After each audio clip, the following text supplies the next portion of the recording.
Salut à tous. Alors avec un temps comme ça, c'est pas flagrant, mais je suis en Espagne, dans la région de Barcelone, et aujourd'hui je teste le Peugeot le plus puissant jamais commercialisé.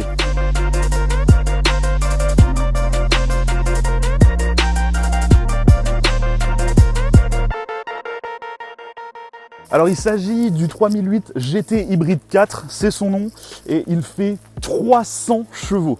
Oui, 300 chevaux dans un 3008. On va découvrir ça rapidement. Alors par contre, si ça vous dérange pas, on va continuer la vidéo à l'intérieur du véhicule, parce que l'extérieur c'est un 3008, tout ce qu'il y a de plus classique, et par contre il pleut, donc moi je vais me mettre à l'abri. Bon, il fait un peu meilleur à l'intérieur, c'est un petit peu dommage ce temps. À la fois, ça me permet de tester le véhicule en situation. Bon, le 3008, on ne le présente plus, c'est un des best-sellers en France, c'est impressionnant à quel point ce véhicule se vend. À la fois, c'est compréhensible. Il a un design qui est vraiment sympathique. Moi, je comprends tous les gens qui apprécient ce design. À la fois, personnellement, j'ai toujours eu un gros souci avec le 3008. En fait, je vais vous expliquer pourquoi. Personnellement, je roule en BMW X3 assez régulièrement et quelque chose que le X3 a et que le 3008 n'a jamais eu, c'est les 4 roues motrices. Moi personnellement, je trouve ça assez dérangeant de proposer un SUV qui ne soit pas disponible en 4 roues motrices. Pour moi, un SUV, ça doit être 4 roues motrices, c'est-à-dire que si on veut un SUV avec la garde au sol plus élevée, etc., c'est qu'on va l'utiliser. Par exemple, moi, le X3, je vais régulièrement à la montagne avec, sur les routes enneigées, dans les petits chemins. Disons que j'utilise les capacités du SUV. Je veux dire, si on n'utilise pas les capacités, autant prendre un break, ça reviendra moins cher, ça consommera moins, ce sera plus facile à utiliser. C'est pourquoi j'ai toujours eu un souci avec le 3008. Cela dit, cette version de 300 chevaux hybride 4, le 4 c'est pour 4 roues motrices. En fait, au niveau motorisation, ce véhicule a un moteur thermique de 200 chevaux, accouplé à un moteur électrique de 80 kW. Et il y a encore un deuxième moteur électrique sur le train arrière de 80 kW. C'est pour cela que le véhicule est 4 roues motrices et la puissance cumulée est de 300 chevaux. Bon, écoutez, je suis sur les petites routes autour de Barcelone. On va essayer de tester à la fois les 300 chevaux sur route. Bon, ça va être compliqué parce qu'il pleut. Par contre, on va utiliser les 4 roues motrices sur petit chemin. Là, le véhicule, il est nickel, il est très propre. Il est hors de question que je le rende à Peugeot dans cet état. Je vais aller dans tous les petits chemins et je vais le dégueulasser un maximum. C'est un 4 roues motrices, on va les utiliser.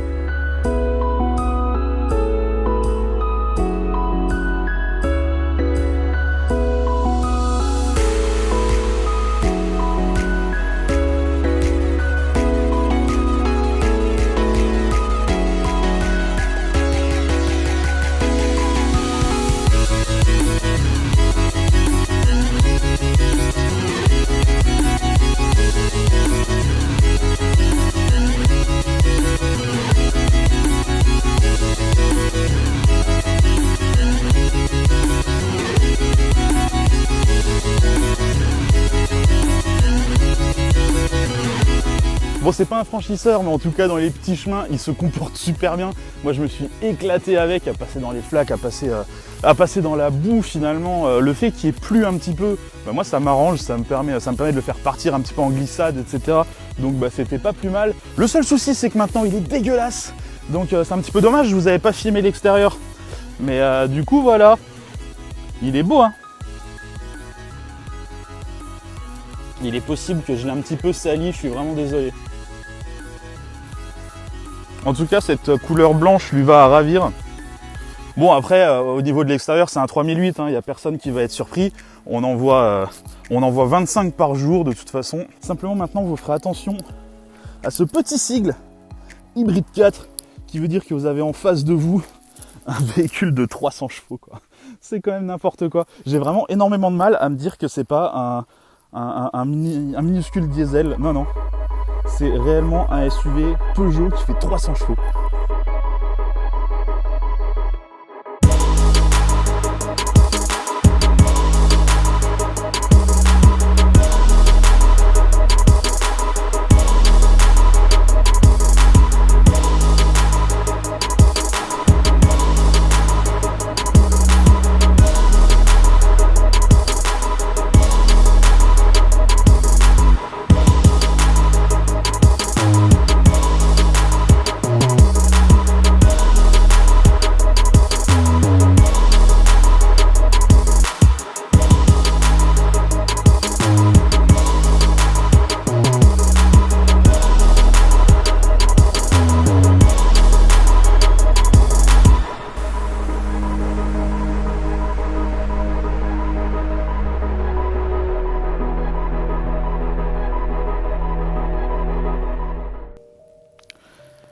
Bon, j'avais dit qu'il était hors de question que je rende ce véhicule propre.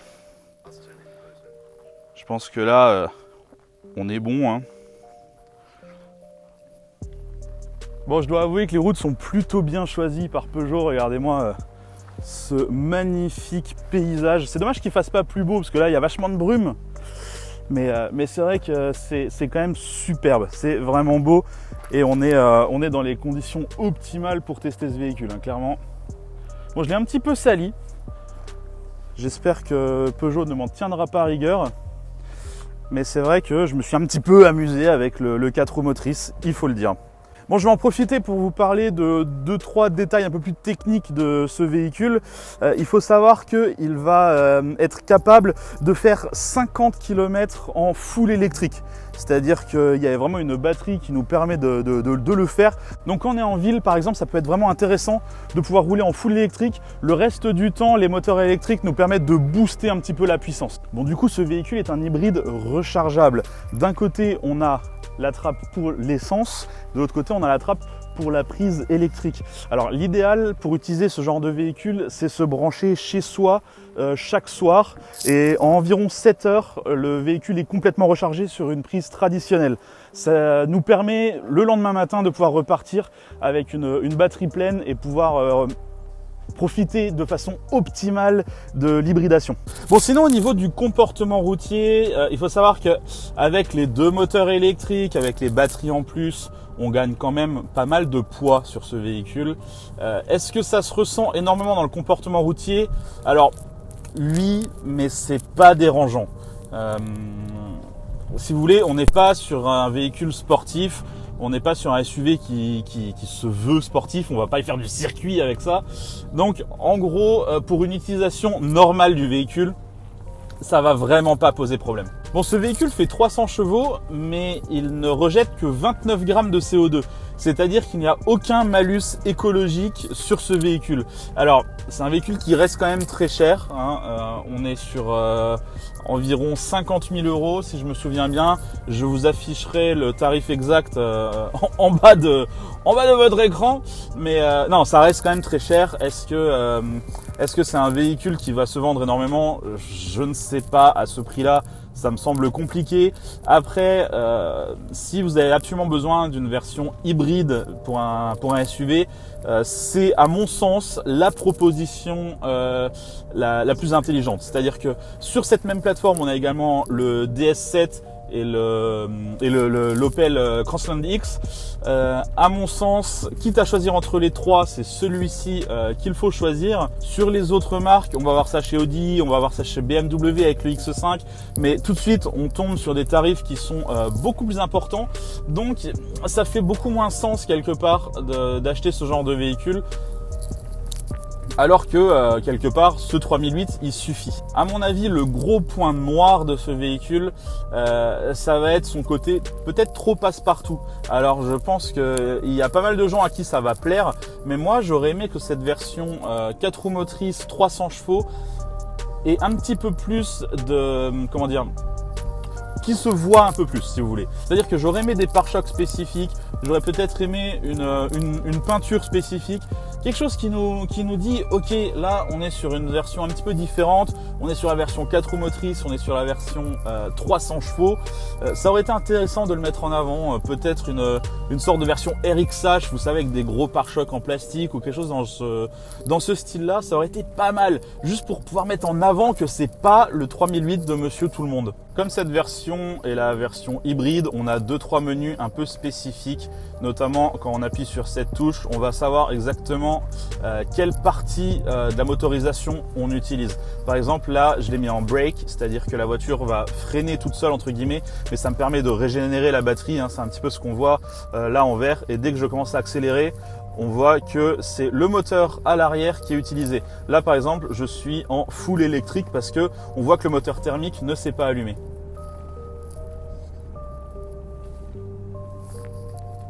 Et si jamais je décide d'appuyer un peu, tout de suite là, tout s'active. On peut le voir, les 2 moteurs électriques et le moteur thermique. Et vous aurez pu voir également l'accélération de ce véhicule qui est plutôt correcte pour un 3008. Non, vraiment, ça marche bien.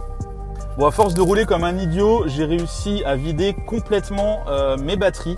Donc là, c'est affiché 0 km. Alors, il faut savoir que même complètement vide, le véhicule reste un 4 roues motrices. C'est-à-dire que le moteur thermique va donner suffisamment d'énergie au moteur électrique des roues arrière pour que quoi qu'il arrive, on soit quand même en 4 roues motrices en cas de besoin. Et ça, c'est vraiment plutôt cool de se dire que on retombe pas sur finalement un simple 2 roues motrices dès qu'on a vidé les batteries. Là où ça devient intéressant, c'est de pouvoir aller voir dans statistiques par exemple, pour voir ma consommation en litres d'essence. Par exemple, sur le trajet que je viens de faire, même en faisant le con dans les bois et en tapant dans les accélérations, je suis quand même à 2,3 litres au 100 sur ce trajet. Maintenant que j'ai mes batteries vides, à mon avis, ça va forcément augmenter et ça serait intéressant de voir de combien ça va augmenter maintenant que mes batteries sont vides. Et le graphe du haut nous montre que j'ai quand même pas mal utilisé le moteur électrique. Toutes les parties bleues, c'est mes consommations électriques. Toutes les parties vertes, c'est là où j'ai utilisé le brake mode qui me permet de recharger un petit peu la batterie. Donc j'ai quand même pas mal utilisé le brake mode, mais c'est vrai que mes consommations électriques sont assez hautes. Je pense peut-être que c'est ma façon de conduire qui n'était pas ultra éco.